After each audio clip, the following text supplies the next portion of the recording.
basically back to Grow to Succeed, where it's helping trans and non-binary folks to get clean and sober. It's a safe space. Basically, that's it. 2 years sober and clean. So I guess with no further ado, I'd like to introduce my amazing panelists. Marissa Miller, Ciora Thomas, Alise Monroe, and Alonda Talley. If everyone could take turns just sharing a little bit about themselves. So hey everybody, my name is Marissa Miller. I am the Executive Director of Trans Solutions Research and Resource Center.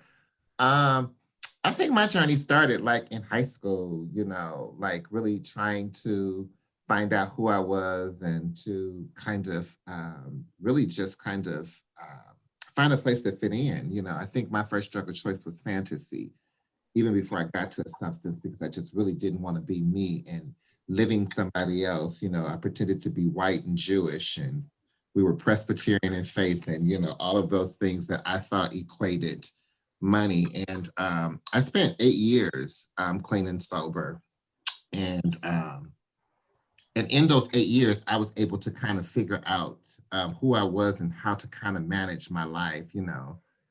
And then I used again. And, you know, it's been a struggle. It's been a struggle just, you know, sort of finding that place of peace again. And I think what was most attached to my recovery was a peace. It wasn't the substance. The substance brought me to my knees, but the peace that came with not using kind of raised me to my feet. So that's just a little bit about me. And I'm sure as we continue to talk, we'll learn more about each other. But I'm excited to be with you ladies. Thank you. Hey everyone, my name is Monroe Alise, and my journey with this new way of life of actually living instead of existing started for me about 2.5 years ago. I was in a very, very dark place, and this was prior to the transition. I'm talking about just as an overall human experience, you know, having gender roles forced at a very early age, with structure and a hard discipline. I needed something to numb the pain of the inside and the outside. And I sought many things. I tried many vices, and drugs and alcohol just happened to be one that I liked the most. So like Marissa said, I know that as we continue to have this conversation, more of those layers of that onion will be peeled back, and I'm sure we'll see we are all more alike than different. Absolutely.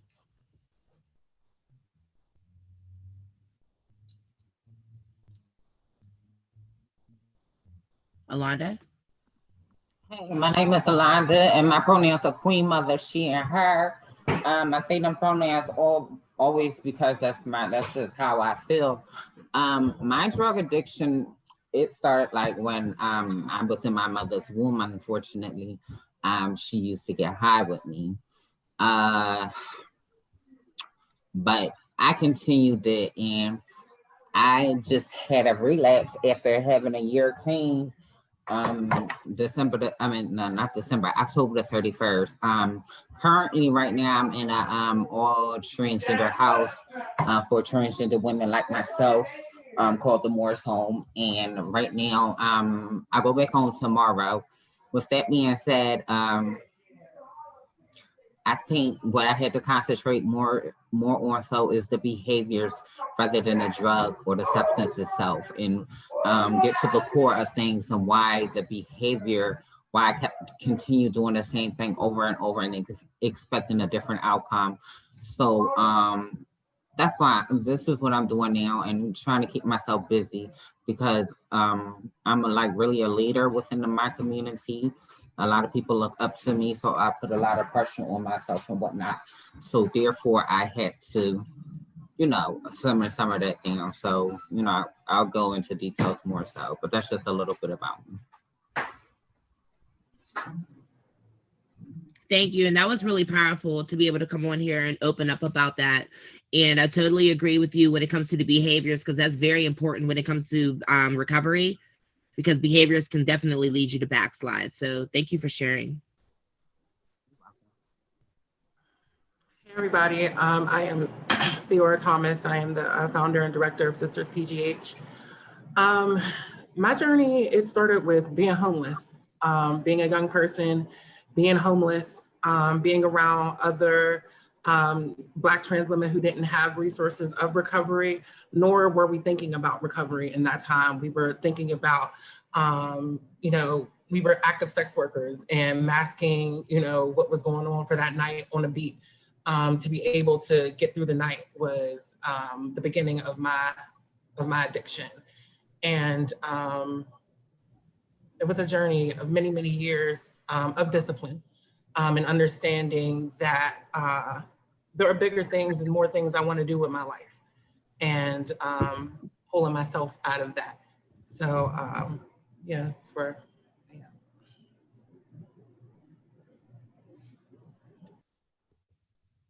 Thank you.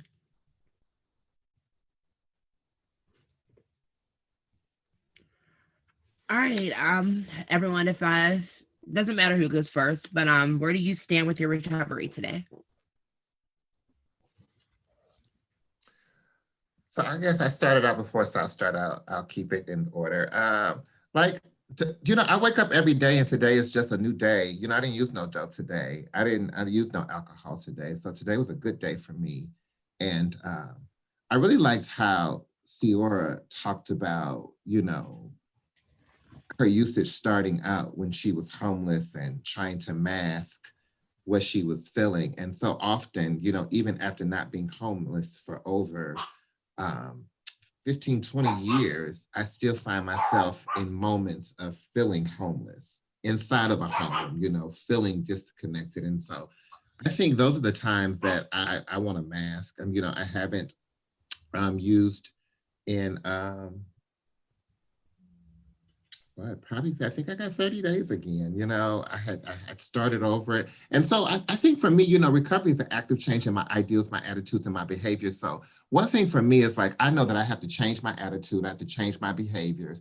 I know that I can't go around people that I really want to go around. You know how they say you have to get new playgrounds, new people, and all of those things. And so, being a leader sometimes puts you in a position of having to be in places. And so I've just got to learn to be in those places again and not use, my drug of choice was crack. And so my harm reduction is in that particular area. I don't use crack under no circumstances, the alcohol, 30 days ago, we were out for not even 30 days ago for my birthday. And, it's always this thing about a celebration, you know what I'm saying, that connects you back to that particular thing. And so I'm just really, glad that I had the opportunity. I was going to turn it down because I was like, well, listen, I'm not in recovery, but I am recovery because I'm trying to recover every day. And I know that, the only desire for membership is the desire to stop using. And I know that I have the desire to stop using. And so that's why I continue to share my story. I continue to talk about it on a daily basis because I know we only get better by sharing, what we feel. So that's kind of where I'm at today.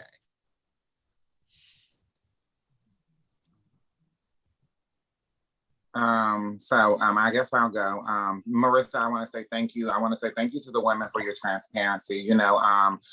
Listen, I know on this road of recovery for me, it is definitely a day-by-day basis. And I know that, in recovery, we count clean time, right? And, I would be doing a disservice to myself if I didn't count my clean time of the 2 years and 6 months. But every day it's a struggle. And I want to make that perfectly clear that it is a just for the day thing, like Marissa said, it's a situation by situation. It's a circumstance by circumstance thing. And for me, what I really love and really express about how sometimes it just seems like the God of my understanding always makes sure that the desire and the opportunity never meet head on for me, because life did not stop living in recovery.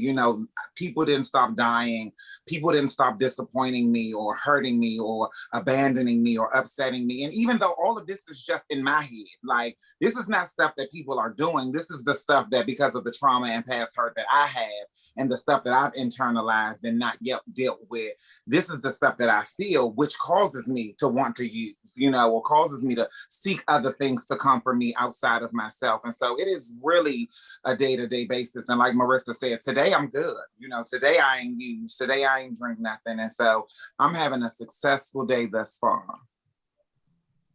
Absolutely.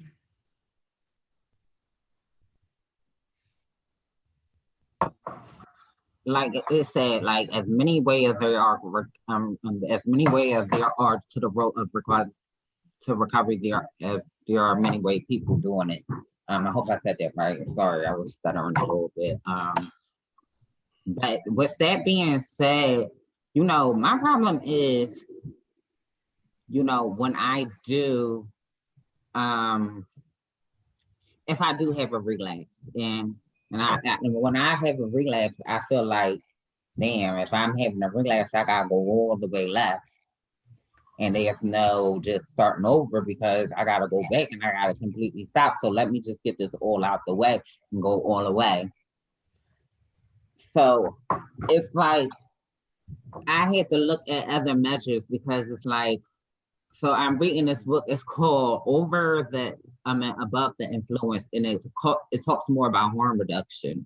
Now, I'm not saying I'm going that route, but I just feel like it was better than going all the way left if I ever come across that path again, because of the simple fact that I'm trying to live a different life and trying to do better with myself, because this is where I'm at in my recovery. I'm living day by day on trying to do better with my life, but I don't know what's going to happen tomorrow. Because honestly, I'm looking at my life, like what's been going on in my current, like me being a chronic relapser, me being a continually be a chronic relapser. I'm like, I don't know what to do anymore. I just don't know what to do. So I'm just like, well, is it this option? Is it this option? So I'm like, abstinence works for me, but abstinence makes me scared. And I'll be a liar to say that it doesn't. Abstinence, I'll be such a liar to say it doesn't. So I gotta find artwork. I gotta find a different path. So yeah, that's what they say. As many ways there are recovery, as many people doing it. So I'm like, I'm in a path of confusion. And honesty is the best policy. You say open-mindedness, being honest, open-mindedness, and willingness. So I'm willing to do it the right way, but I don't know what's going to happen. And this way is helping me stay clearer, because I know what the trauma. I'm gonna share a little bit. What happened to me? What the main thing caused my relapse? I was out testing with Black Lives Matter, and then a cop attacked me. I got knocked upside my head. I just had facial film, and that's all running through my mind. My girlfriend just got killed. Like all this as being a Black trans woman, I'm going through all this, not to mention in 18, my other gay daughter, she got killed. So all of this is running through my head, all these emotions. So I'm like, what else I'm gonna do? I don't want to kill myself. So I'm like, this is better than killing myself, having a dream. So I'm just saying, this is the anxiety in my head. So this is what's going on with me. So I'm sorry to keep it running and going, but this is where I'm at today in my recovery. And I don't want to be honest. The Marissa Miller, I appreciate you being honest like that, because that helped me be honest too. And that's just where I'm at in my recovery. I don't know what to do, because honesty is like being trans is hard. And matter of fact, not just being trans, being Black and trans. Because when the trans drop, it's being Black. So it's a lot to it, but that's where I'm at in my recovery. So real quickly before Ciora goes, one of the things that I learned early on, and I would even be able to have a conversation, Alonda, about harm reduction, had I not practiced the program as it was given to me. When I first surrendered to the program of Narcotics Anonymous, I didn't use no matter what. I didn't use no marijuana. I didn't smoke no liquor. I didn't use no dope. I didn't use any of those things for 8 years, continuously 8 years, clean time. I stayed away from the streets. I stayed away from people places and things, and, thought I was grown. Thought, you could have a glass of wine, and, I was able to have that glass of wine and not smoke no crack and not have a dope man have my car and not have myself caught up. But it was a year later, and I was right back where I was. But the only difference is God didn't allow me to go to jail. See, God used to allow me to go to prison to get rest and to not have to deal with all of this stuff. But the only difference was God made me stand in it out there. I was already a national leader. I was already training classes across the country. I would come on the floor in pain, but I couldn't share that pain. And that's why this process right here, pain shared is pain lessened. Absolutely. Therapeutic thing, everybody know what we're going through. And so I couldn't get to a point of even entertaining harm reduction. And let me tell you, harm reduction ain't my choice. Abstinence is my choice. Harm reduction keeps me not from killing myself every day. That's why I practice harm reduction. Because if I had my way, I would be practicing abstinence, because that is what 100% worked for me. Harm reduction just keeps me from not putting that gun in my mouth and pulling the trigger and going to get dope every day. So that is where I'm at. But watching ladies like, Black trans ladies like me, not use on a daily basis. I get encouragement from here in Monroe and all the, all the young ladies that are in recovery and not using. So Alonda, that's all we got today. Sis is today. And whatever happens tomorrow, girl, as long as we use a little bit of what happened today and put some new stuff on it, then tomorrow gonna be a good day too. I love you, baby. You got good energy. Absolutely. Absolutely. Just to piggyback off of that, agreeing with, I came here to be honest today. And I have still been struggling with drinking. I found myself in a space where being a cocaine user, a crack user, years ago, about almost a decade, some change ago, to where I transitioned into this functional alcoholic, to where I can move around in spaces, and not that I'm like in public spaces drunk and acting a fool or anything like that, but when I'm by myself, right? And I'm in my space of what I thought was, this is my comfort. This is my comfort. I'm not out, and this was me until I got to really, really connect with my sister, Marilyn. This was me in this space, trying to be this leader, trying to navigate in different spaces, when at home, I was falling asleep drunk, or I was waking up in my living room on the floor, and nobody was there to pick me up but me in the morning, where I had to pick myself up and pull myself together. And it's all right, sis. It's been hard. And like Sis said, like not having no one to go to, because people look at us as leaders, or like we're not human, like we don't struggle. So that's where I'm at today. I'm still struggling with it. I'm still trying to pull it together and finding community in that. So that's where I'm at. I guess I'll go. We I love you. Where I stand at today on my recovery, I just want to put it out there. Like, I think, Monroe, you was kind of touching base on that time. Everyone, like, I know coming in the rooms with AA and NA, I chose to go to AA, but I've done a lot of drugs. Not bragging about it, not proud of it. But the only reason I went to AA was because it kind of teaches you the steps, and it teaches you a lot of principles and stuff, and it just fit with me. But having 2 years clean, to me, there's still a lot with me to be worked on.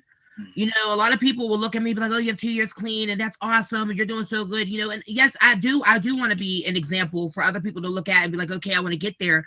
But I struggle a lot too, every day. And like lately, since we're keeping it honest, lately I've been wanting to use, but I can't. Why I can't use is because I have kids. Why I cannot use is because God put me right where I needed to be in this organization to run this program and go to succeed and help other people. So I'll be held accountable for that. I can't sit there and go out there and use, and then next thing you know, come in and be like, okay, well, we got like a day or two clean. I'll be held accountable for that. I won't be judged. I know the organization, SisTersPGH will help me, but it's the fact that I can't do that. But that doesn't make it easy. I'm going through a lot of what they call PAWS, post-acute withdrawal symptom, which can last over 2 years. They try to tell you when you get a year clean that, everything's, I swear, whenever my year came up, I thought I was going to have a prom dress on, walk through the ribbon. I planned it. I had it written down, swear. There was going to be a choir that was going to sing. Shit now. I had, I was riding this Super Mario pink cloud, and like, right, when I got knocked off. Marilyn, we can't hear you. Higby, you froze.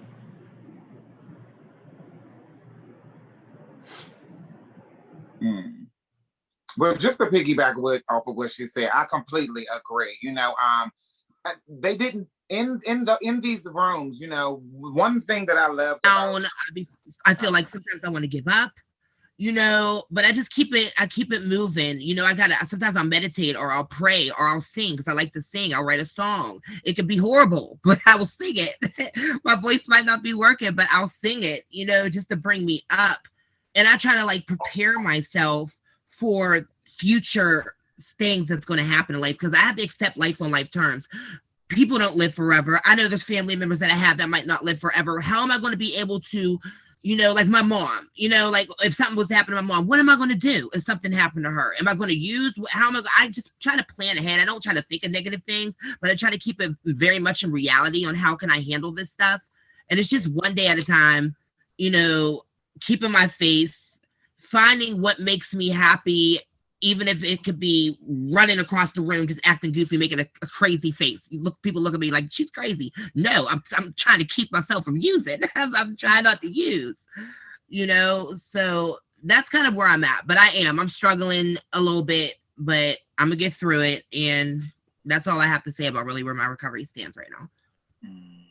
Love you, sis. I just wanted to say one thing off of that really quick. I think that's exactly it. Marissa said it earlier about the reality and fantasy thing. And, really for me, that was the biggest thing. I lived and existed in this fantasy world. And, oftentimes I always found myself so quickly saying what I couldn't live through or what I couldn't go through without coming out on the other side clean or still sober. Like, oh, if my mom died, I would definitely child listen.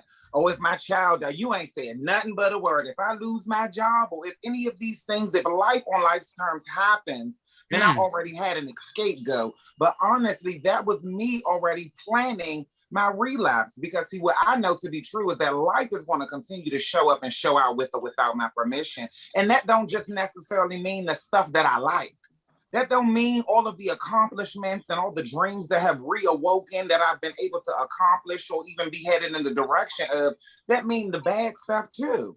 That means that the stuff that makes me uncomfortable is going to happen, because the natural order of things is that my mama's supposed to die before me. If God's plan really happens, the God that I serve, if it happens the way that it was intended to, that's what's supposed to happen. People are going to perish, what I'm saying? But I am a woman of belief, and that keeps me today believing that everything that happens to me happens for a reason. And I got to know that anything that I can go through, I can grow through, but I have to be honest first. I got to be honest. That's the first thing. I got to be honest. And I want to touch base with that. I'm so glad you said that, because it is so true, because the disease of addiction, it is a disease. And it is a very much of a spiritual warfare when it comes to that. And that is, like you said, sit or think about, is this going to happen to my mom or my kids or something? That's the addiction sneaking up on you. That's what it's doing, is it's trying to get in your mind, trying to convince you like, okay, we'll start thinking this way. That way it already has, whenever years from now, if it does happen, it already has its escape route in your mind. This is what I'm going to do. Instead of trying to get rid of that, instead of trying to say, okay, this is thinking and get away from that kind of thinking, and just let life go on life terms, then it will be okay. But that is definitely the addiction trying to speak to you, trying to already plot its way on making its way back into your life. So I felt that, Monroe. I definitely felt that.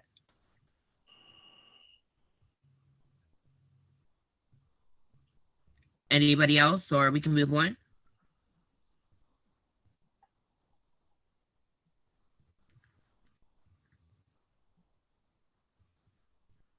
I don't think we answered the last question that was up.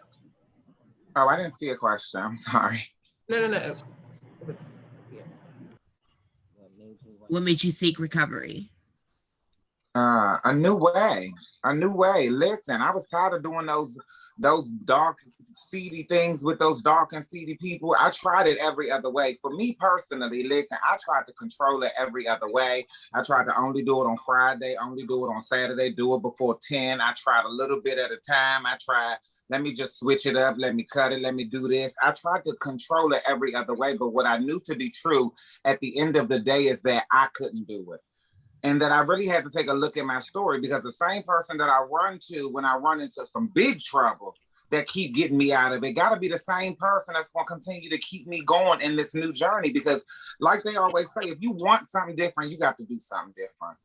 And I was tired of doing the same thing, expecting a different result. I was really tired of, continuously living in that perpetual cycle of the chaos and confusion, praying and hoping that one day somebody on a white horse would happen to swoop in and save me. Or in my Pretty Woman fantasy, Richard Gere was coming for me, honey, and we was going to do this whole shopping spree and, just all of those things. And that's not what it was. I was really chasing a casket, and I knew that at the end of the day, I ain't really want to die.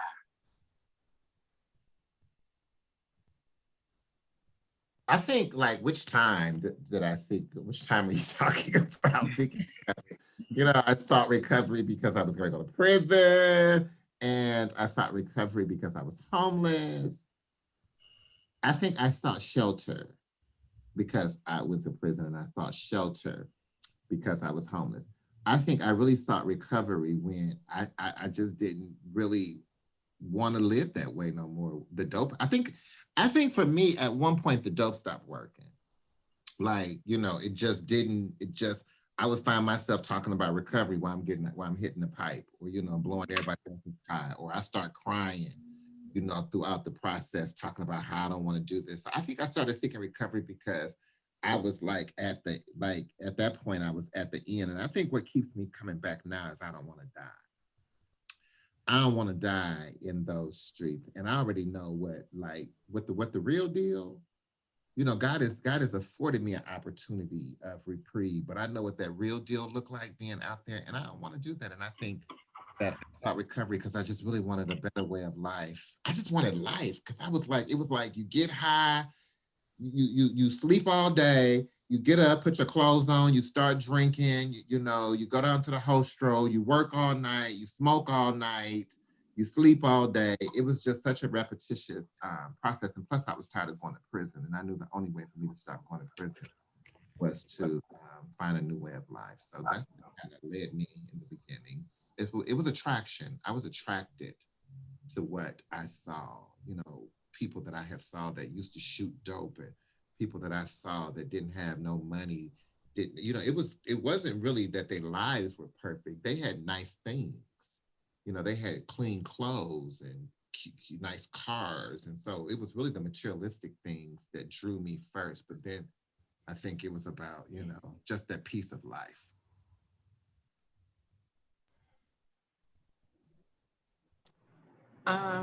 For me, I want to keep living. I want to keep thriving in the space that I've created. And I don't want to miss out on that, right? I don't want to miss out on my life and what it could be in the future, and finding a space to actually be honest with myself about what was going on. Because I think I always looked at it like, well, you ain't smoking crack no more. You ain't sniffing cocaine no more. So you all right. Drinking ain't gonna really, that ain't nothing. That crack was the demon on your back. That was the one about to take you out. And when I'm in the emergency room, whole dehydrated from drinking so much, And they're putting IVs in my arms and they're telling me, girl, you're drinking too much and you're not drinking enough water with the alcohol. You're hurting your body. It was a wake-up call of acceptance and understanding I'm human like everybody else is. And I deserve to feel that rather privately or publicly. And be that. So that's where I'm at. That's where I'm going in this journey of recovery.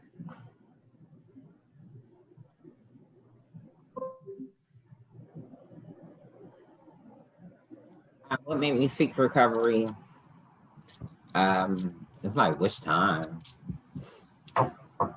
You know what, this time, what made me seek it was, I was in my apartment and I had things for once. I had curtains, like, and not just one window, one curtain per window, two curtains per window, not sheet curtains from Wayfair, and you know, like different things. And I know these materialistic, but I didn't want to lose that. I didn't want to lose my apartment. I didn't want to lose none of that. And I was just like, and I didn't want to lose myself. And I thought about all the girlfriends who did die or passed away or got killed. Most of them died of an overdose or got killed. So I just said, I want to live. And I hate it because if I remember them times, if I could just, sometimes I wish I could just cut on the feeling that brought me to, that made me walk in front of this place that day, that agony, that with my feet hurting, that the shiver in my body. Sometimes I wish I could just cut it on so I could remember why I came, that taste in my mouth that I didn't want to taste no more, being dehydrated. Like sometimes I wish I could, so I could just like be like, you know what, me and I remember, but maybe I just did it right there. But that's why I seek recovery, because I wanted to live. I didn't want to stay. I didn't want to be a zombie. I didn't want to walk dead. I didn't want to, exactly, a zombie. I didn't want to be a zombie no more. I knew it was a new way of life. I knew it was something new.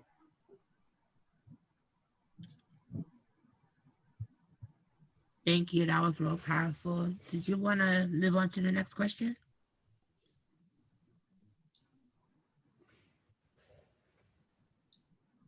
During active addiction, I can't see what that whole thing says.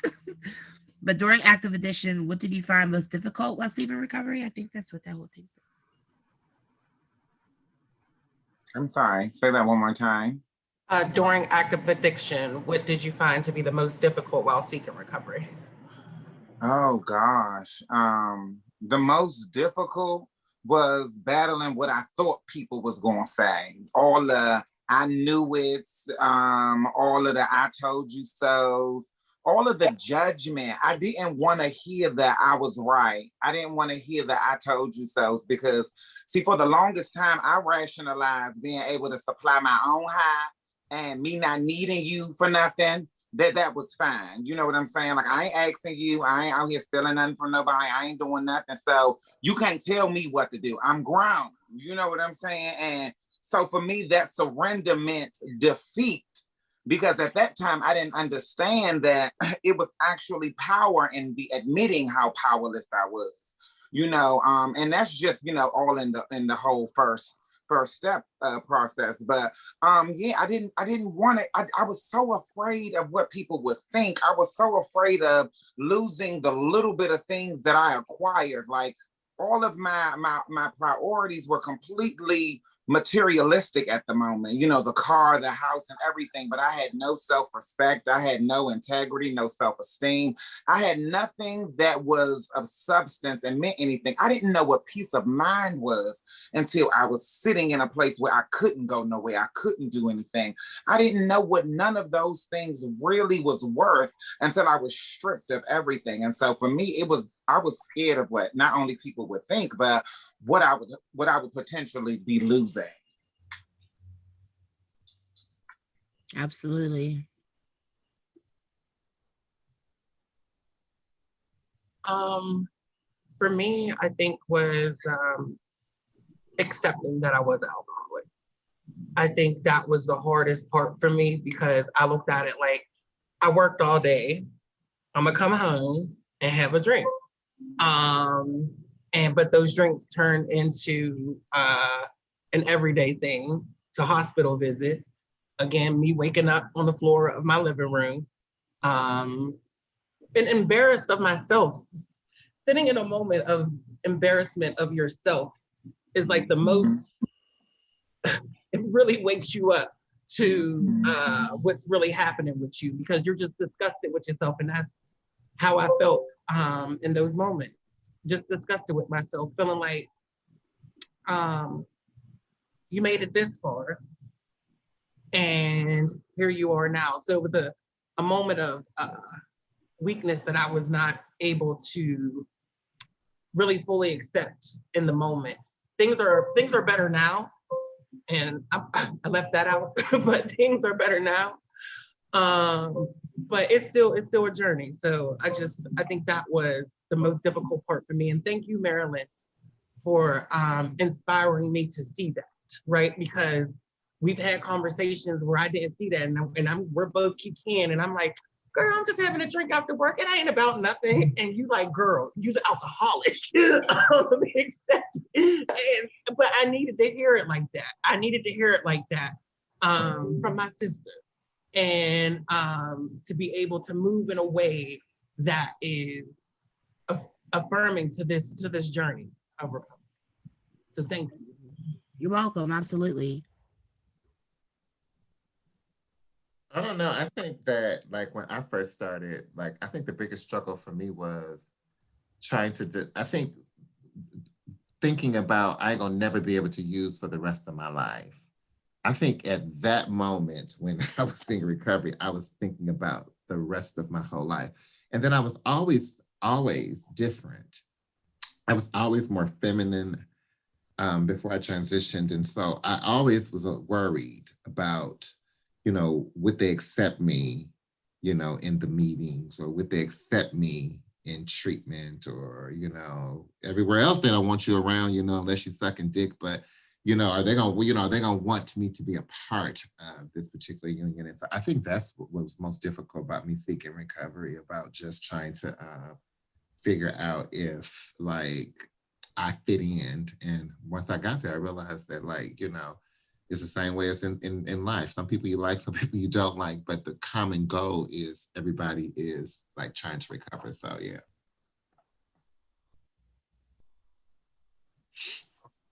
Thank you for that. My difficult part was, well, I had two difficult parts. Like, one was the staying in just for today and thinking ahead, like, especially around the summertime, like what I'm going to do when I see my friends drinking or using and stuff like that. Like what I'm going to do when such and such smoking weed, or when the boys come over and they want to smoke weed at my apartment. I'm just going to be corny and say no and being popular and stuff. And then another thing, like, is saying, damn, they're going to say, damn, Alonda, how many times you want to need this program? How many times you want to need this help? Like, what's wrong with you? I thought you could handle it. I thought you got it. Like, how many times? You always seem all right to me. Like, every time I come here, everybody be like, I didn't even know you was doing drugs.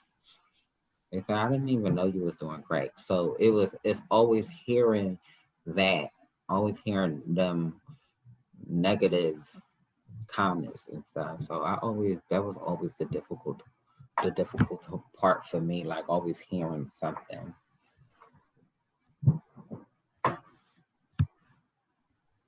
As if we're not worthy of those services. I just wanted to add it because I've experienced that too. Not to mention my anxiety on top of it. I just want to kind of chime in to that. Just you know, how I relate to that. That's kind of like what made me want to do this, like moving forth with like, you know, certain like stuff I want to do while being sober and clean was to have like a program and do a program to help trans and non-binary for a safe place to be. Because, you know, you can look in the NA and AA books and there's nothing in them that's like just strictly for like trans or non-binary folks, and it is uncomfortable. You know, I have two home groups, two AA home groups, and you know, I haven't really came out besides to my sponsor that, hey, guess what, I'm transgender. And it's like the quarantine came, and it's like, okay, when I go back to these meetings, it's like, you know, I'm feeling better than ever. So it's like I'm gonna have to, like, I'm not ashamed of myself, but I have to open up about that when I do a lead, like, because that's who I am. But the fear of being judged, you know, so that is hard when seeking recovery. Is like, where do you go? So that's kind of why Grow to Succeed's here. And, you know, I have a really big, you know, vision and mission for this program to help the community. We can move on to the next question. Thank you, everybody.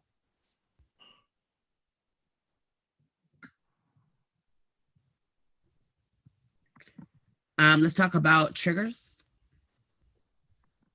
Like I said, if I stand, and I know that I can't do it, I mean, and this is probably crazy, I have to manage relationships.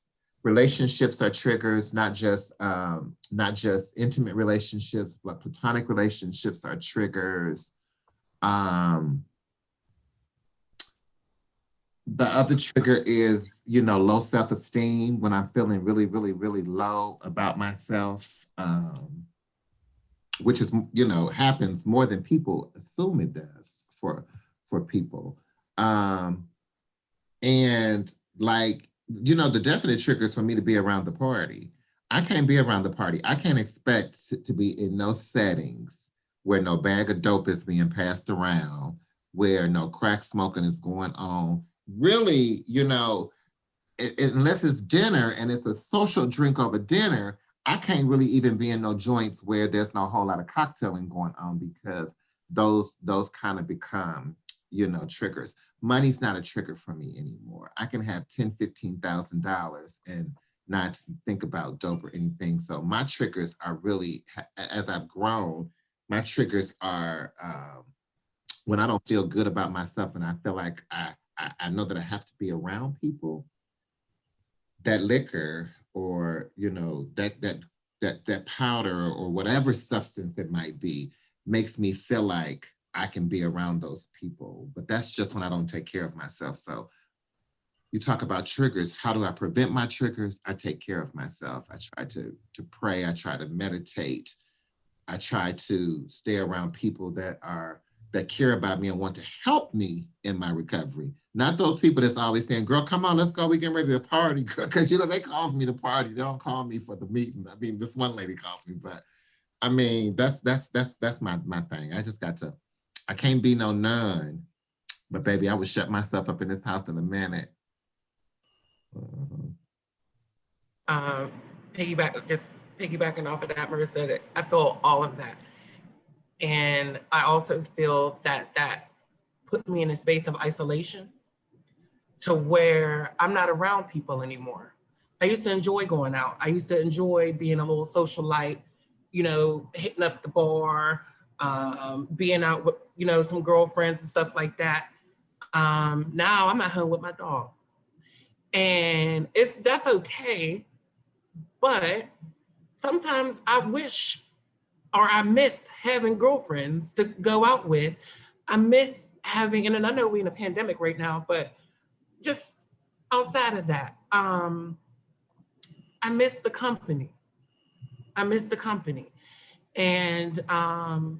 it became very, very, very, very isolating, especially what I grew up around. And I grew up around the crack and the cocaine and those that I was always around.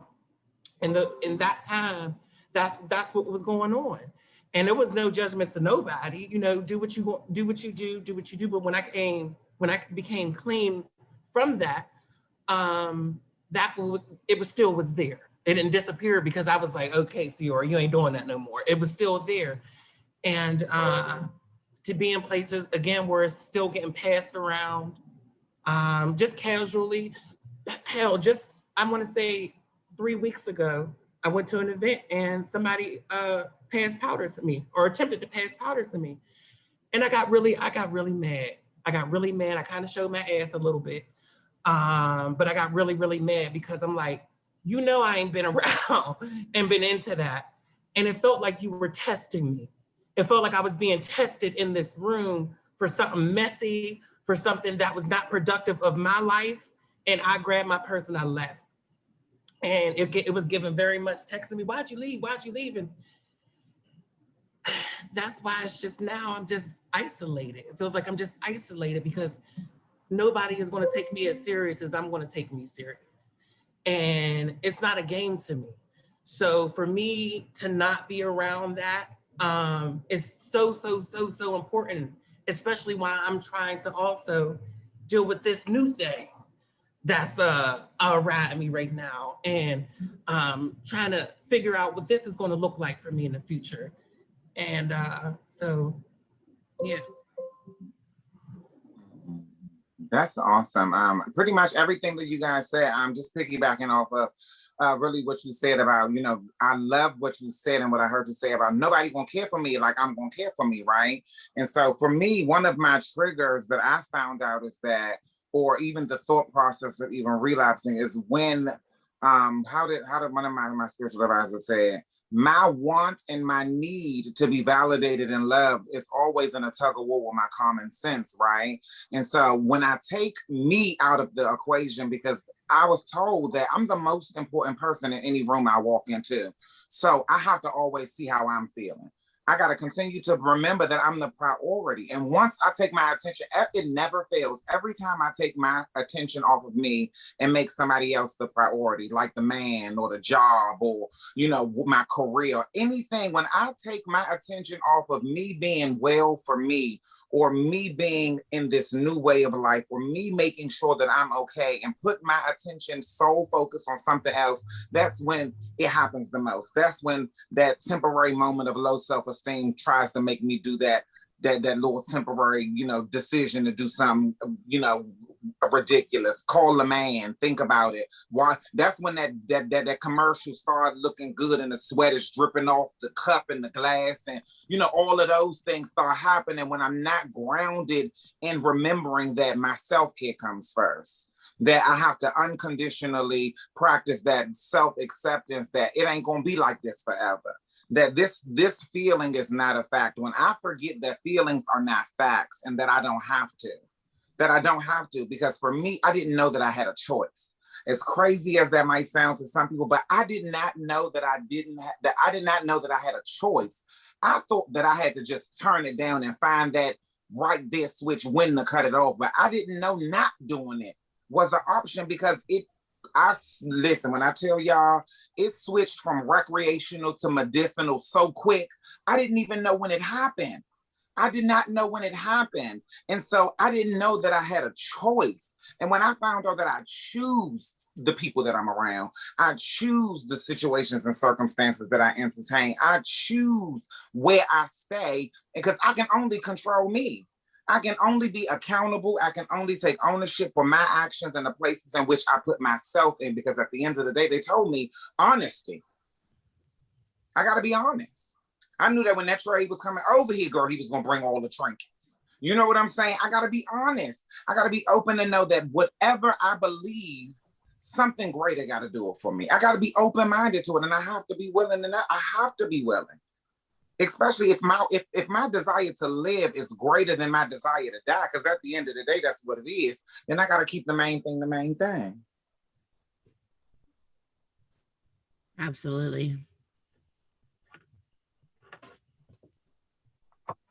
Triggers for me, but I want to like touch more so on triggers, because triggers for me is like, I know that I can't really deal with triggers or mess with triggers. It's like triggers for me is obvious. Like for instance, porn, like gay porn especially. I have to really like stay away from because I always want to entice it because all right, it starts off like this. My sexual habits start, and then I don't want to go out because I don't want to deal with like the trade because the trade always come with stuff come up missing or people get hurt, and I just don't feel like dealing with it. Then I start watching like porn, and then once I start watching porn, I want to entice it, and then I start getting high. So with that being said, I cannot watch that. And that all comes from being lonely. And with that being said, I have to find something else to do with being lonely. And I have to start learning how to embrace my loneliness and stop looking at it as always being a bad or negative thing for me. Because loneliness, just because it's looked upon as being bad, doesn't necessarily have to be a bad thing because it can motivate me and whatnot. So that's one of my main triggers. And going out at night, I have to be very careful with that. And going around clubs and like a lot of my friends or a lot of the people I used to associate with is like from the ballroom scene community, and I have to definitely stay away from that because me being around them alone, I always feel like I have to have my guard up, and me always having to have my guard up, the only way to relax is to do some type of narcotic or drug or something to calm me down or to get me going. So therefore, I like places like that I have to stay away from. And then also another trigger for me is that the exact opposite is isolation, because I begin to take myself away from people. And that starts, and I don't want to be around nobody. And then before I know it, I'm doing other things and I'm inviting the wrong people into my life. So I'm really starting to mess up and whatnot. So a lot of things can be triggered for me. So that's why I got to keep up like with my therapy and just continue on being honest with my, with people around me and use my support system to the max. Because if I don't, then I'm doomed to repeat. That's definitely really powerful as far as like the sex part. That's it is, because sex does play hand in hand with addiction, because you think of it like when you're using and like you're having sex, like sex always plays a part when it comes to using, no matter if sex work, whatever you're doing, it always plays hand in hand. And like then you get sober and you're meeting up, you still want to be able to be sexually active with people, we are human beings. And so when you're trying to like find somebody, or if you're just having sex with somebody, temptation comes along. Definitely if they pull out a drink or pull out some weed or whatever, you don't know where it can come from there. I've had it done, and I tried to just run out that house as fast as possible, So that is definitely very important to remember, is like your surroundings with men, just men. Like you got to be really careful. If they don't know that you're in recovery, let them know.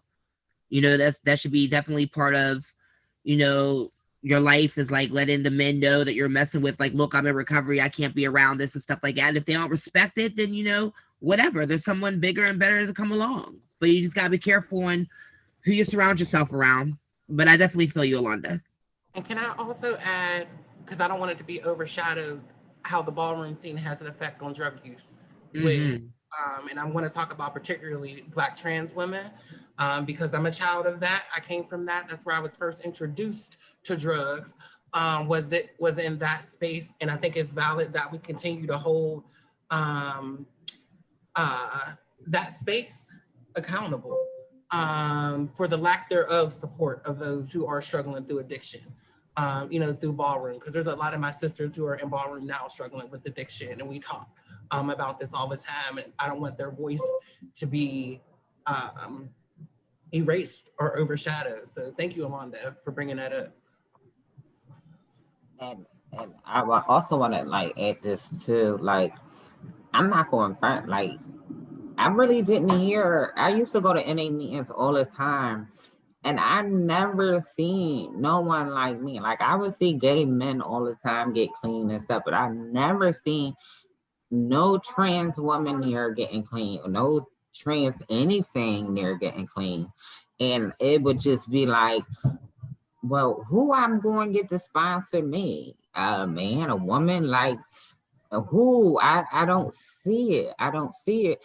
And then when I share and I start to talk, I begin to talk and I say that I'm trans, you get all these looks and oh my gosh, and like it's like you become a show and you just it just become networking, or you got people meeting you to come to the bathroom. I had a boy standing by the bathroom and meeting me, and I was in my early recovery, and it was tempting, but it was like, no, I'm not here for that. And then you got the women, oh, you look extra cute and stuff. And like, it's like, this thing get out my face. Like, I'm not here for that. And it was like, and then when you go back out to the girls, it was like, you didn't see that. Like every girl I knew did some type of drug or drunk some type of something. And that's how every girl I've seen, like, now I'm finally just starting to see girls who are actually staying clean. And most of them live too far away from me. So that was a really great point, Alonda. That was a really, really great point, because that was the thing I didn't see either. I didn't see any, and you know, I didn't know nothing about none of that, you know, and so I was confused too.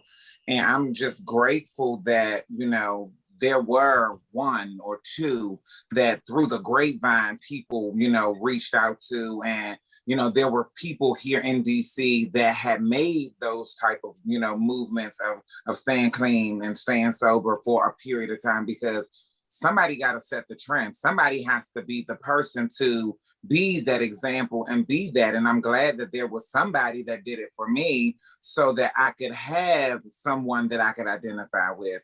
Because yeah, you know, it was cute them saying we all addicts and, you know, we all, but y'all don't know our walk is completely different, you know?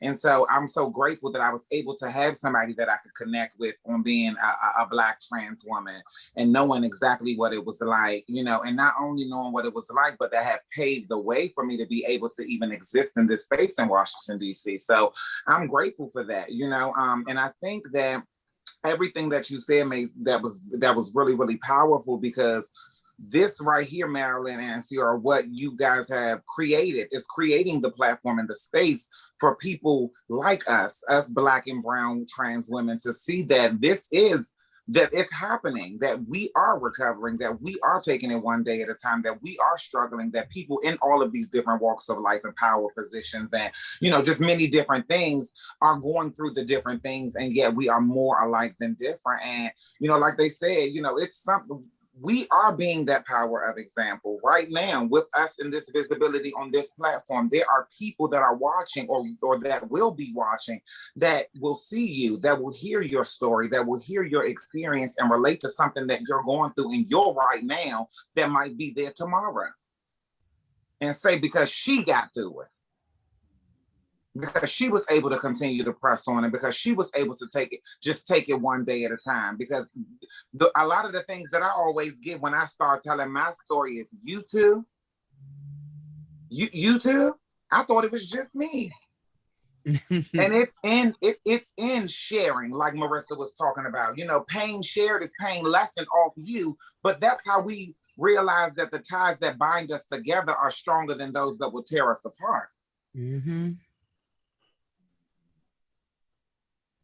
To be honest, like I had it in a family group, and my last sponsor, you know, she was of the LGBT, she was of the L of the community, and she, you know, she put me in her sponsee family and stuff and whatnot. But it was just like, oh, we accept you, and it was like, but it was like I just didn't believe it. Because one time, one of them said, like, we had a sponsee meeting, and one of the members in the family was like, you know, the women need to stick with the women, and the men need to stick with the men, because I put out I was trans. So, you know, that's like one of the slurs they use to let us know who should be with who. And it was just like, dang. And then one of the other, and she, mind you, she was of the L too. She was a lesbian too. And it was like, damn. So it was like, you know, even here where I come to vent and I come to belong, I'm getting ostracized for being who I am. So where do I go? Where do I belong? So and it's in those instances right there. Excuse me, I'm sorry, but it's in those instances right there that you have to remember that you're the most important person in the room, and that you among six. This like waiting in the emergency room. You among 6 people. Ain't nobody out there, no doctor. You among the sick trying to get the help. Now, a lot of people ain't gonna be honest when they get back there and see the doctor. You got to think of it like that. Some people still are dealing with things that they're not ready to reveal in that honest, open-minded, and willingness part. And so you have to continue to keep the focus on you. You have to remember that you're the most important person, and you got to get what you came to get because your life depends on it. And it's easy to trust. Listen, I stand 6'3", 300 and something pounds, baby. So when I pump in the door, you know, it's always something being said, you know what I'm saying? But I know that if I ain't getting honest for me, and if I'm not focusing on me, then I'm gonna be the one that had a problem. And I'm gonna be the one.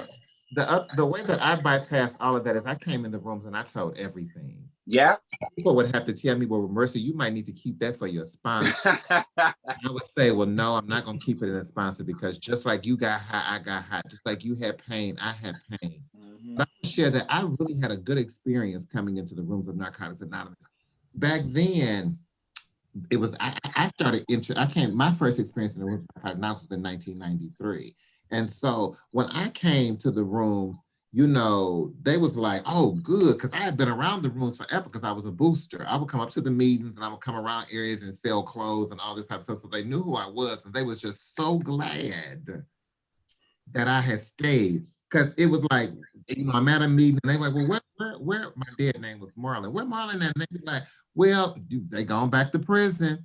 And then I would be out and they shopping, they gone back to prison. And so for me to come and be visible for 8 years by the same people. And I was the only girl in my sponsee family. I had all sponsee brothers. And I tell you what, my sponsee brothers, they was gonna fight somebody about their sponsee sister. And so I think like listening to people, and then I'm gonna tell you the other thing that was really good in our area was we had a LGBT NA meeting. And so in that us was there. And so that was my home group. And so when I went anywhere else, I was in somebody else's house. You know how you at home and then you go visit somebody. So when I went somewhere else, I was visiting, and I anticipated maybe, you know, I've always allowed myself to be a learning curve because of the positions that I've held in life. I've always allowed myself to be the learning curve so people can, you know, they're gonna say he. Well, no, it's not he, it's Marissa, you know. So, you know, we do recover, I guess. I guess that's the essential thing, you know. Absolutely. We get past them, so yeah. All right, did you want to move on to the next question?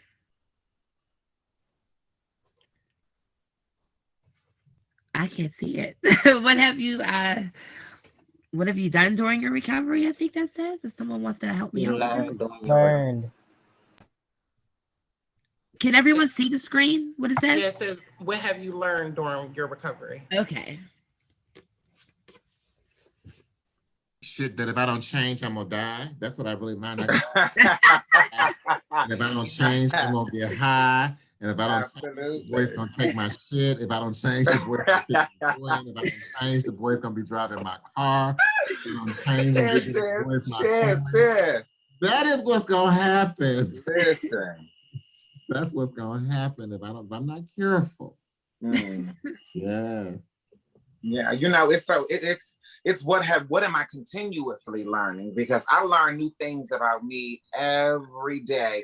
Listen, the more that I don't, the more that I find out about me, you know. And when they talk about the lost dreams awakening, that is so true. And then I find that I start gaining back all this memory that I remember when I did this and I used to like to do this. And now remember that time when, because I swear, I thought I had like something was wrong with my brain because I ain't never remember nothing the night before, 10 minutes before. And so like, I started learning these new things out about me. I started like literally surprising me. Every day I surprise myself with how strong or how brave, and not even just about being Black in America, that's some strength right there, but then being Black and trans and, you know, really learning the woman that I'm becoming and the likes and don't likes and what I'm willing to accept and tolerate in different areas of my life and my insecurities and my inadequacies and embracing me and loving me. Like, cause there ain't nobody else's job but mine. As the woman that I'm becoming, I've learned that listen, I'm responsible for all this over here, baby. All this big body and all this I got going, I got to take care of all this. This ain't nobody else's job but me. Mentally, physically, emotionally, spiritually, and every day I just learn a little bit more about me, and I learn how to love me in a functional way every day, just a little bit more. Well, what I have learned is it's always to share where you at and to be honest. Because if you don't share like where you at, like you're not gonna get the help that you need. You're not gonna get the help that you need. Definitely not. You're gonna get some other type of help, or if you don't open your mouth, you're not gonna get fed. Basically, you gotta open your mouth and let this disease die in the light of exposure. I had to learn that too, and keep reading the books. And no matter what you do, no matter how many times, as long as you can keep coming back, you know that relapse is not relapse is not a requirement, but it does happen, and that like they say, clean time. I'll be forgetting sometimes. Sorry. Clean time doesn't count, or something like that. Clean time don't equal recovery. Recovery, yeah. Yeah, clean time doesn't equal recovery. But sometimes when I was cheering and stuff, and I realized that you couldn't do certain things if you didn't hit this amount of clean time, and that used to get to me because it was like, well, damn, is that like an oxymoron? So it was like, but that's, like you said, that's the disease nitpicking. Mm-hmm. Trying to say, well, maybe you need to go do something else, try something else. So, and then I also learned that this disease come in different forms, because once you put down a drug, you're going to pick up something else and start doing something else. Like, for instance, you may start doing the boys, doing the trans men, or whoever you want, whatever your cup of tea. Start painting. Doing it. Listen. Start painting a lot. Whatever your cup of tea is, child. Having too much tea, too much coffee. Doing too much homework. I don't know, but child, like this, it's called the disease of addiction, not the disease of drugs. And like, it's the symptoms. And I learned like what's the difference between the symptoms and stuff. And like once you start learning like these behaviors and that you're not alone, it's like I'm okay. It's okay. It's not that fucking it's not that bad. After all, it's not that bad, and I'm not alone. And I think once you I know once you start feeling like you're not alone, you feel better. You really start feeling better, and like you can have somebody to talk to. Like when you see a familiar, when you see a Black trans sister like yourself saying all of this and what you going through, you like, oh wow, you can relax silently. For me, I mean,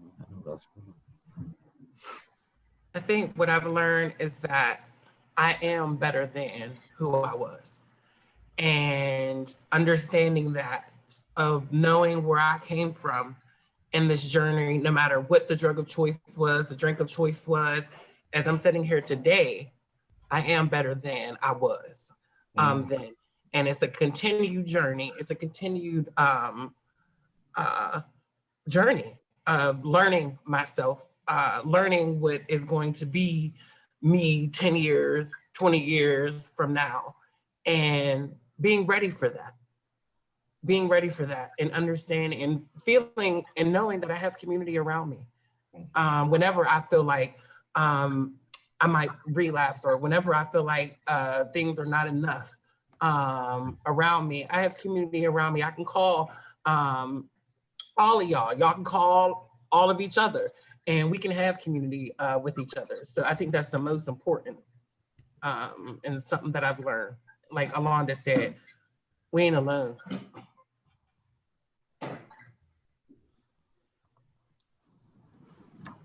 All right, everybody. That was awesome.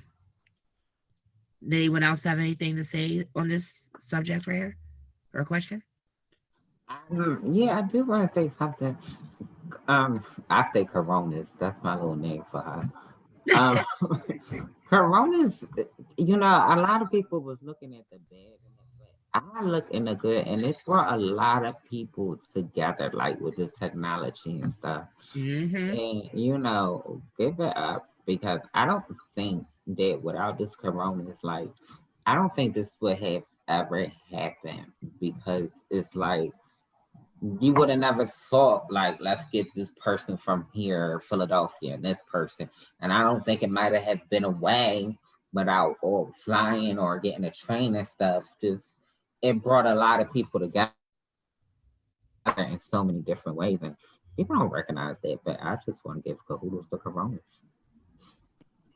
Absolutely. That's like, that's the silver lining. Like, this right here being possible, you know, from everywhere we are, staying connected. Talk about community. We are connecting communities from all over the world. We are having literally a connecting conversation from the comfort of our own home, from the safety of our own home, you know, and who would have thought it?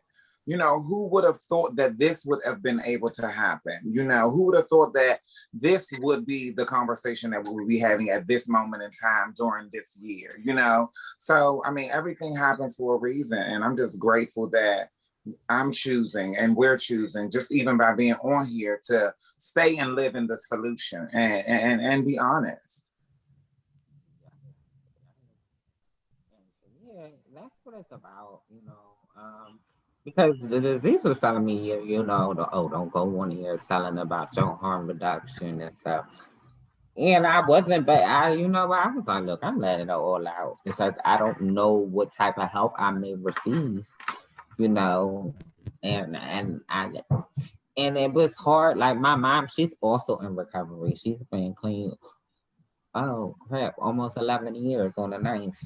And, you know, this was the same woman who used with me while she was pregnant.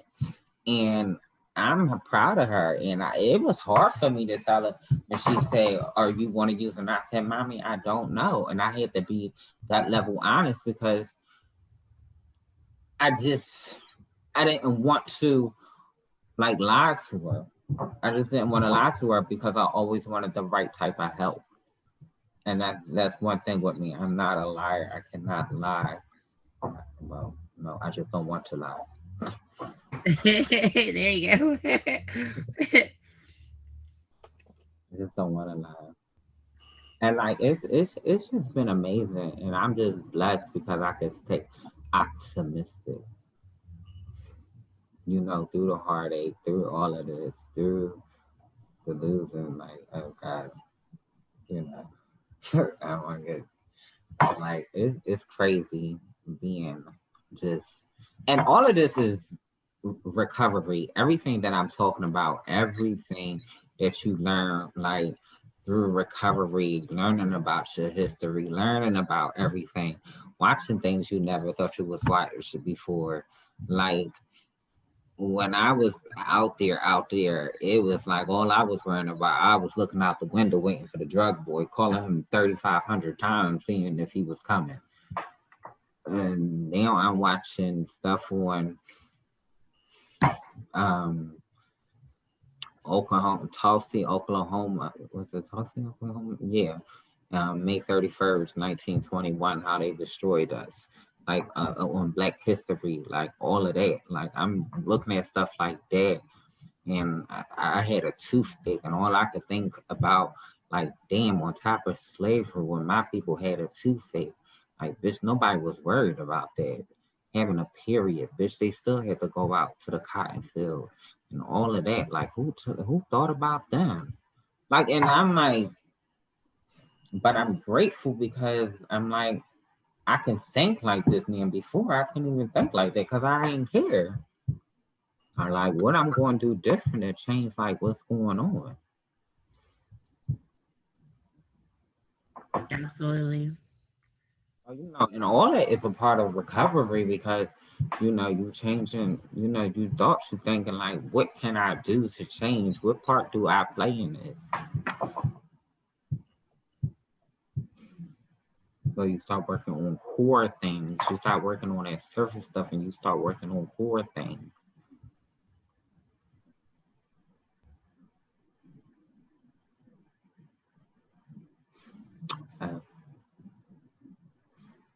All right, can we move on to the next question?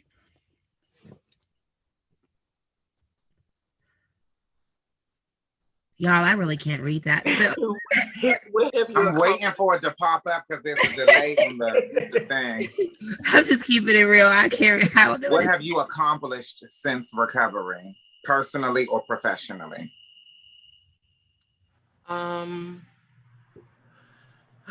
Man, I have used I statements. Mm-hmm. I have opened the doors to an organization in Pittsburgh that never existed before. I have created a space for trans and non-binary people to thrive instead of survive in our city, in our county.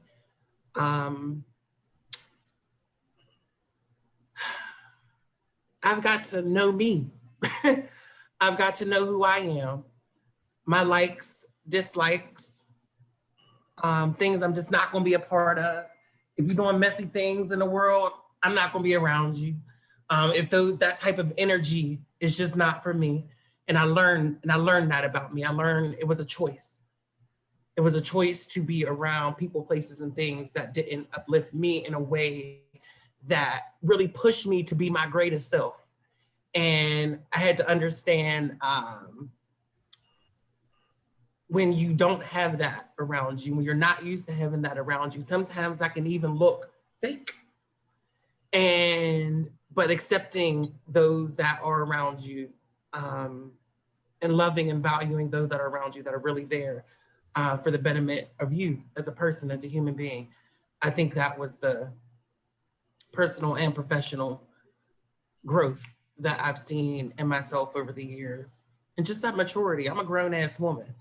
And understanding that I'm a grown ass woman, there's just going to be people, places, and things that I'm going to be involved with and not involved with. And I'm good with that. I'm good with that. So that's where I went. For me, the accomplishments, wow, personally have been outside of this, like it's been amazing. You know, I've been able to connect the dots on a lot of my trauma, you know, how the trail of my trauma has literally followed me from, you know, my childhood into my adulthood, and some of the decisions that I make in my intimate relationships with other individuals, you know, and and learning that I'm still learning, you know. I've put a handle on managing better my emotions, and you know, professionally, I mean, I've been able to sit at several seats and be in certain places that I know if I was still actively using, I wouldn't be able to. I've been able to be a part of marches and be a part of panel discussions and literally be in spaces to be the power of example and show how me being honest and transparent about me and my experience is working. I've been able to, create a room where people can come in and feel safe and talk about what is going on with them and how we are more alike than different, and that it's a safe space. It's a safe space to be able to learn and grow and realize that we need each other. People who need people are the luckiest people in the world, I was told. And to realize that I'm really blessed, that it's not as bad as I always like to believe it was, and that a lot. And the biggest thing that I was able to accomplish or realize is that my mind plays a lot of tricks on me. Like, my mind plays a lot of tricks on me. And so I'm just grateful. Well, tell Kayla Gore I said hello. I think I saw Kayla Gore. Yeah, she just kept on back. She went out the front, but I'll tell you, she's there when she comes back in. I think the biggest thing I accomplished from many levels of recovery and many opportunities of recovery is just a piece that bypasses all other understanding.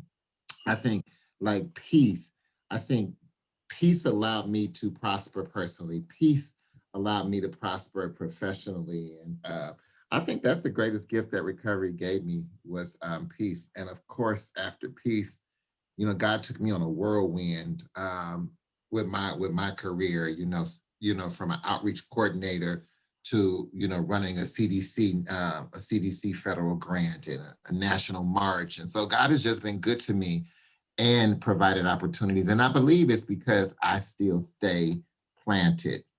No matter what goes down the pipe, good, bad, and ugly, I'm here, you know what I'm saying? And I'm transparent. And I think, that's another thing that recovery afforded me the opportunity to do, is that I don't have to be nobody that you want me to be, that I'm gonna be exactly who I'm gonna be. You either gonna like me or you not gonna like me. And so I think that, transparency was a gift that recovery afforded me, because my transparency, I believe, helps other people that might not be able to voice things the way that I voice things. I ain't got no business. I learned early on when I came into the rooms the first time, don't come in a room with no business. If you got some business, you're gonna mess, you ain't gonna get what you came to got. So I came in, I ain't had no business. I came in and talked every single thing. I got on Facebook. I think my third day recovery told everybody it's HIV positive. They said, well, we weren't talking about that. I got on Facebook and tell all that. But it was a level of honesty that I think that being involved in recovery all of these years in harm reduction has allowed me.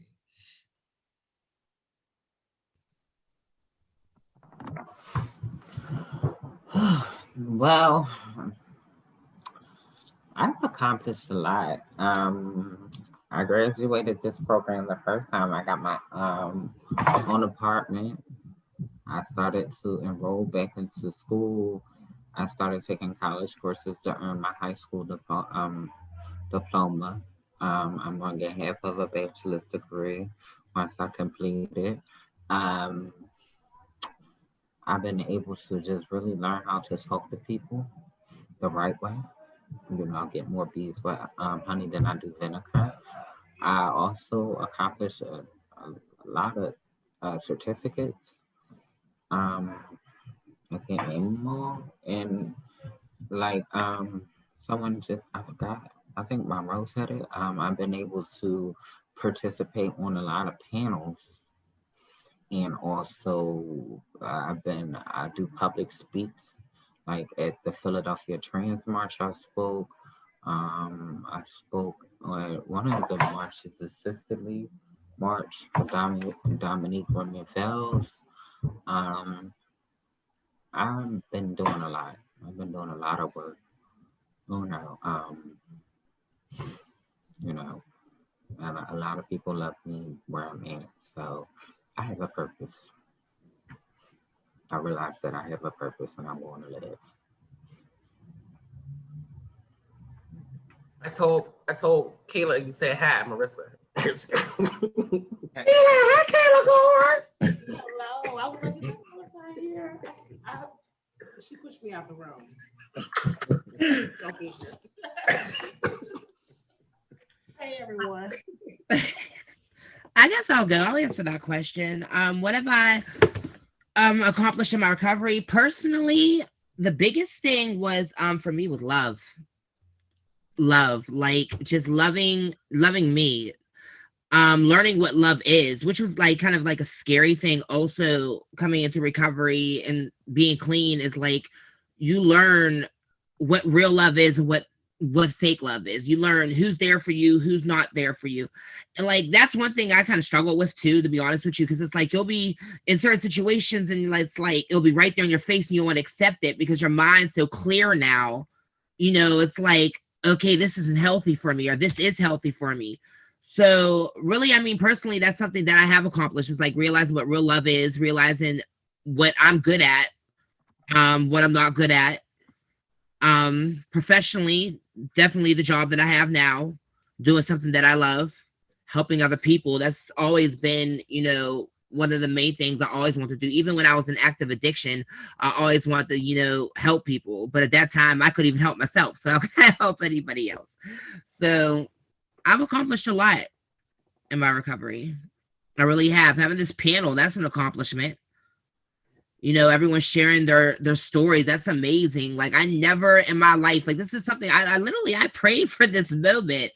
Like, and that's just being honest and truthful. I've prayed for this moment to be able to have a space with all trans women or just trans people, period, to be able to like talk about their experiences. Because I thought I was the only one out there. I'm like, I'm clean. I'm in this room full of cis people, you know, I'm sitting to dodge, make sure, you know, like, but there are other women like me that are going through the same exact thing. So just doing this right here is awesome. It's a blessing, you know, and I really appreciate everything. I appreciate all of you for sharing and taking your time to just, you know, be on here. That's real powerful in itself. And that's much love. And I love all of you. So thank you. Love you, ladies. I love you. I love you all. Were we going to move on to the next? Is there next? I think that's all of your prepared questions, Marilyn. I don't know if you had wanted to take questions from audience, or if you wanted to give your overview of Grow to Succeed. We can start with, I'll do that last, the overview with the Grow to Succeed. You mean just say what it's about or everything else? Yeah, you have a couple slides at the end that's for giving an overview of Grow to Succeed. I don't know if you had wanted to open up the space for audience questions, or if you wanted to leave it at the prepared question. Well, let's just, is there anyone that has anything like else to say? Any questions that anyone has? Or anything that you want to discuss, like a topic of discussion about anything before we move on to something else? I don't necessarily have a topic, but I just wanted to, you know, be honest and really share from me that, you know, a lot of it, you know, I heard someone say about the not being alone part, you know, as a Black trans woman, for me, honestly, you know, like right now, and the right now story is that's something that I really struggle with quite often, you know, with the fear of being alone, you know, whether that be intimately, you know, as in, you know, a relationship or friendships or, you know, career wise or anything like that. Because when they told me that this was a new way of life, you know, they didn't tell me that the people, places, and things that I would have to give up, not just once, but on a daily, you know, or that there would be multiple times where I would have to give up some people or not be in some places and not be able to do some things because sometimes it seems easier to do it the other way. You know, if I could be so honest, you know, in this room with you guys, you know, sometimes it seems easier, and I want to be very clear to the person and the trans people and my siblings who are watching that sometimes, you know, the disease of addiction will tell you that it's easier to do. or that the come up is there, or, you know, all of those things are possible, and it's not, you know. That's for me what it really has been, you know. And I have to continue to remember my story, because see, everything with life showing up on its own terms in this whole last couple of 24 hours that I've been able to stay clean and sober is that I barely made it out of that 24 hours clean. I barely made it out when, you know, when the job came and went, or when I was attacked by those guys, or when I was discriminated against, or when I was in fear of my life for just being Black, and then you add trans to the equation. Like, I barely made it out because those feelings felt so unbearable, you know. But just holding on, and even if that's minute by minute or hour by hour, hell, even if it's just second by second, sometimes it's okay. It's okay. Give yourself a chance. And I didn't even know, and I'm not gonna cry, but, you know, and I want to continue to really keep saying that, because I didn't know that I had a choice. As crazy as that sounds, I really thought that was the only way. I really thought that survival sex work was the only way. I really thought that me having to do those things, and like I said, in those dark, seedy places with those dark, seedy people doing those dark, seedy things, I thought that was the only way. I thought that the way that I was existing really was the only way. I thought that if I could just find that switch or that level where it's enough and not go over, it would be perfect. And that was so unrealistic. That was the fantasy that I was existing in. And I'm so glad, I'm so glad that there's a platform like this for people all around the world to see that I'm still struggling, you know, with the 24 hours that I have, and that it's not easy. Like I want to keep reiterating that it's not easy, but because my will to live today is stronger than my will to die. Because at the end of the day, that's what I was chasing. I had my death on layaway, like they say. I was chasing a casket, like they say. All that stuff. I was so willing to trust the man that was dropping off this package with this stuff in it that I didn't know where it came from, you know. But I'm so unwilling to believe that somebody that's been doing what I want to do for so long has the capability and the means to keep me on the right path. So just give yourself a chance. Absolutely. I know a thing that's like real hard with like recovery too is like, and being trans, like specifically, is going through surgeries. Like I remember when I got my top surgery done, girl, let me tell you, because I really had to reach out to my sponsor and my higher power, God. I had to, you know, like talk to him and talk to my sponsor. And, you know, it was like a conversation surrounding, okay, is this a relapse? No, it's not a relapse. What would be a relapse is if I start taking this medication more than what I'm prescribed. See, that's where the addiction that's where the addiction will sneak in and try to tell you, oh, you feel a little more pain, you know, that chest is hurting a little more. Go ahead and take a little bit more. Yeah. That's all it takes. You have to be prepared for the unguarded moments. So, you know, I knew that those pills would be in my you know, my progression, so I gave them to my mom and let her hold them. You know, let her give them to me. She was playing nurse, because I knew if those were on me being on opiates, that's where it all started. Like it started with pills, then with the heroin and so on, crack cocaine. But it's like those pills being, it sets you back. It's like a reminder and a wake up call, like, hello, you know, here I am. You know, take one more. So that was really hard for me. You know, I got other surgeries coming up. So preparing myself for the unguarded moment.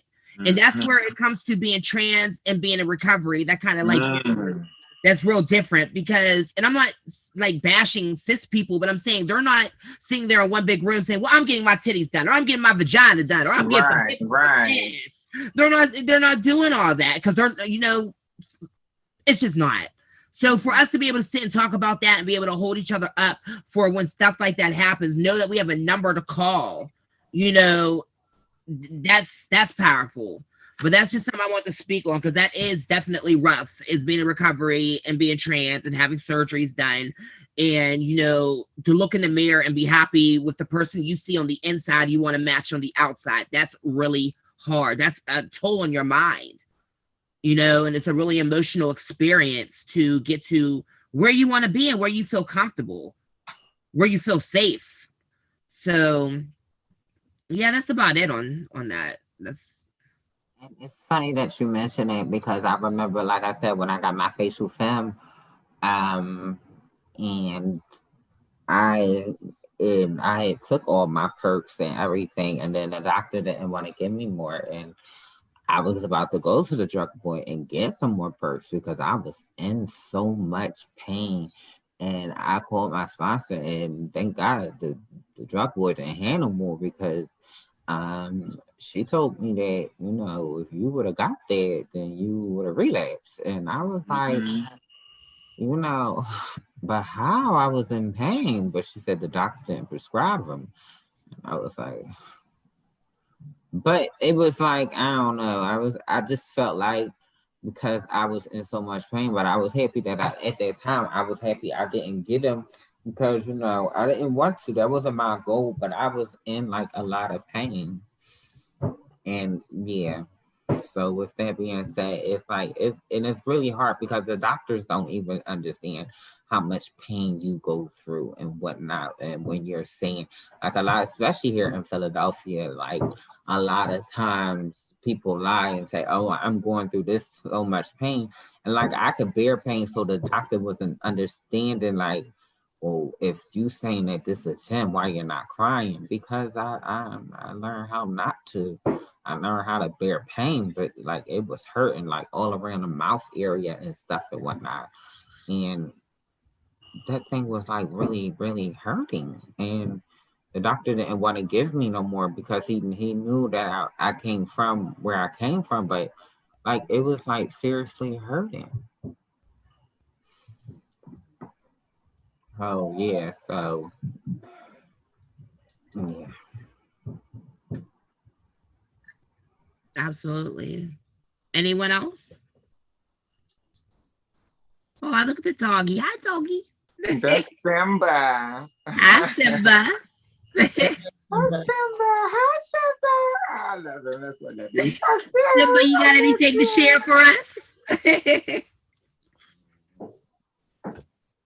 Oh, I have really, you know, before you start talking about your program, I really appreciate the opportunity, just the opportunity to share just what's going on in life. And so there are so many people that are struggling, you know, that are trans and non-binary that don't know about help is available, you know, what is available, whether it's a program of complete abstinence, whether it's NA, AA, SA, whatever the A is that's going to save your ass. For that. And it's about a day at a time program. And it's not one of those, you know, these are programs that recovery definitely impacts the rest of your life, but it's just for the day program. As long as I can do today, you know, like that choo-choo train I always talk about. I think I can, I think I can, I can, I know I can. And that's what this is. And Marilyn, I'm excited about what you have in store. I ain't gonna prophesy on this. Yes. You know, I saw you in DC, and there is something, God has something mighty good up your sleeve, and I'm excited to see what it is. I'm excited to see how you mobilize people's voices. I'm excited to see how you bring voices to recovery. I'm excited to see how God continues to use you in your gift of recovery. And I'm just excited that you were bold enough, you know, to take a chance to have such a program, to be so vulnerable. You shared that a lot of people don't know in your fellowship about your transness, but to be on here talking about your transness and talking about your recovery, you've definitely put yourself. I appreciate you putting yourself out there so that we can have an opportunity to and learn. So that's what I would say. Thank you for the opportunity. I'll shade it up. I'll shade it up. Yeah, yes, absolutely. Thank you. Did you want to go to the audience's questions? Well, actually, Marilyn, I think, you know, I think other panelists can chime in, but I think the question that is really relevant because we are about to talk about your program is, you know, how is a trans-led recovery space going to look different? How is it going to look different? How is it going to make that space most effective for trans people? So how's it going to look different? Yeah. Well, it's us. I guess, it's all of us in the room. That's what kind of makes it different. It's just a different crowd of individuals that we're different. We're just different beings. And a whole different, like Monroe says, a whole different experience. And it's just different because when you go to just a normal AA or NA meeting, you kind of walk in not knowing what's going to happen. Once you say, hello, my name is, I'm transgender. You don't know if you're safe or not. We need a place where we are safe. We need a place where we can be open about ourselves, open about our struggles, about our ups and our downs. If we don't have that space, then what really do we have? So having that's really the difference, is having a safe space for trans and non-binary people to come together and show the world that we can live clean and sober, that we're here. Absolutely. I think for me, what really gets me excited is because it lessens the load. It lessens the load because honestly, treatment for me, that was the biggest thing. The misgendered or mistreatment or whatever, all of those things that I didn't need to be focusing on and worrying about. And so that lessens the load, knowing that there will be people in there that are like me with the same struggle of addiction, but also with some similar walk of life, knowing what it's like to, get the whole body situation or anything, even because all of our experiences are different, but we definitely have connecting threads and we're interweaved together in some way, shape, form, or fashion. So if it's all of us in a room, first of all, the power, first of all, just all that, just greatness in one room, but I think it'll lessen the love. Yeah. Yeah, and to piggyback off of that, I remember when Marilyn first came to Sisters and was like, I want to do this. And I said, do it. And she did it. And creating a space where trans and non-binary folks can feel affirmed and loved. And I've been seeing her do the work. I've been seeing her work with people in addiction where we live, getting them through that. And it's already been said, I love you. And I see this going so far. I love you too. So.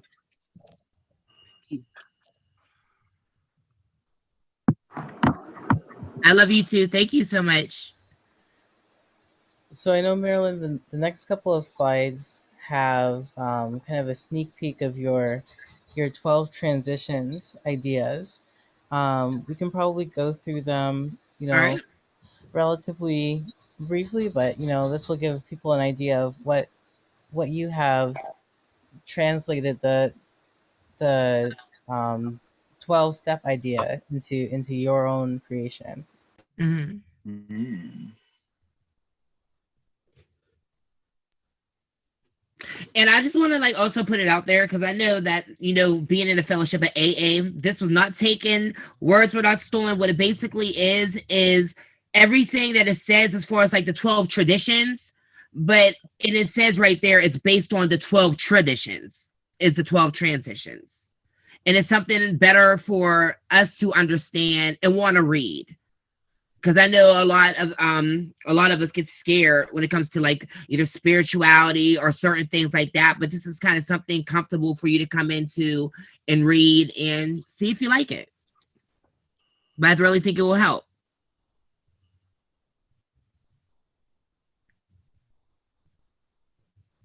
Is anyone? I can't see it. Okay. Can y'all read? Oh, yeah. Okay. One day you can read. I'm saying, can you see the screen? That can't yeah. No, I can see it. Okay. Yeah, I think we can probably share out these 12 transitions with the panelists if just you want to keep moving through them. But Marilyn, do you want to talk about how you see these playing a role in the coming groups and in the philosophy of your program? It's just something really to read, something to, go by and like just to help you make recovery even easier, you know? Absolutely. Mm-hmm. There's a slide that's coming up towards the end of this that talks about registration and the start of virtual groups. Do you have some plans that you wanted to share? Say that again. Did you have some plans that you wanted to share with the group? Oh, absolutely. So my whole plan with Grow to Succeed is it's going to go more than virtual. That's my plan. I wanted to, because I know my groups that I have, we're talking about the steps, the actual steps. It's written the way the steps are written in AA. And it touches base on them, but you can't rush through steps. So kind of it's like it shows you what step one is. We talk about it, we go through it and stuff. And I let them know, like, that's something that you can work on. But like, since we're doing everything virtual, it's kind of hard for me to like really do exactly what I want to do as far as like having everyone here, having a meeting. I want us to be in, the meeting list. I want there to be allies, where there'll be sponsors and able to teach and go over, even if I have to sponsor, I've done the steps. So even if I have to sponsor, certain individuals so I can do some one-on-one individual time with what each step means and, go through that with them. Cause you can't rush a step. Cause step one, admitting you're powerless, that's hard. Admitting you're powerless and your life has become unmanageable, that's huge. So that could take about a month or two, Step two, reaching your higher power, So it's like, it's a lot, but I'm willing to take my time with as many people as I have to do what I need to do. I'm also looking for other individuals that can help, that are, AA or NA based, that can help with these steps, help teach, help, people learn and stuff like that. And if you're interested, definitely let me know, link up with me, because I would love to help. I'm one person doing a lot of things, so I wouldn't mind a little bit of help, and I'm open to suggestions, I'm open to opinions, all of that.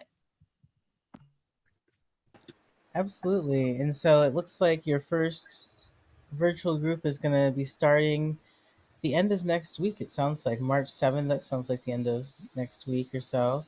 Mm-hmm. And I know you have on the next slide a couple of ways that people can get involved. I know you mentioned that, you're looking for participants, you're looking for sponsors.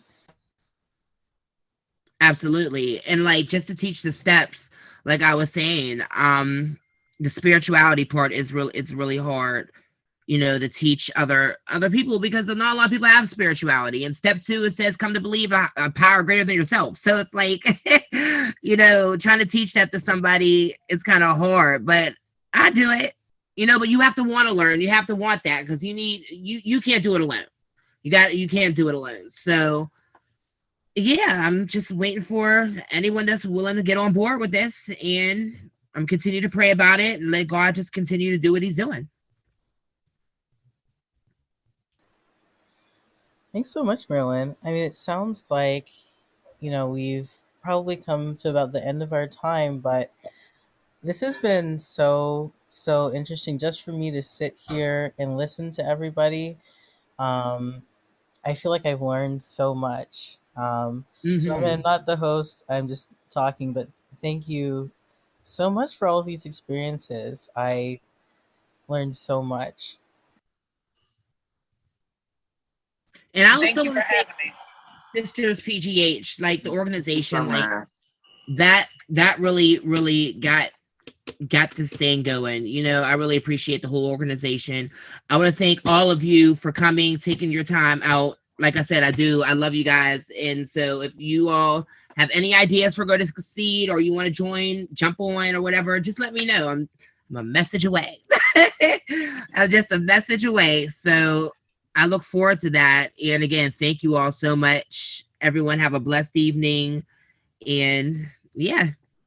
Thank you. Thank you so much once more for this opportunity. Bye. Thank you. Bye. Bye. See y'all. In Puerto Rico, Ciora. All right, see all of y'all. Ciora. Huh? Have fun in Puerto Rico. Yes, thank you. Yes, Puerto Rico. All right, y'all.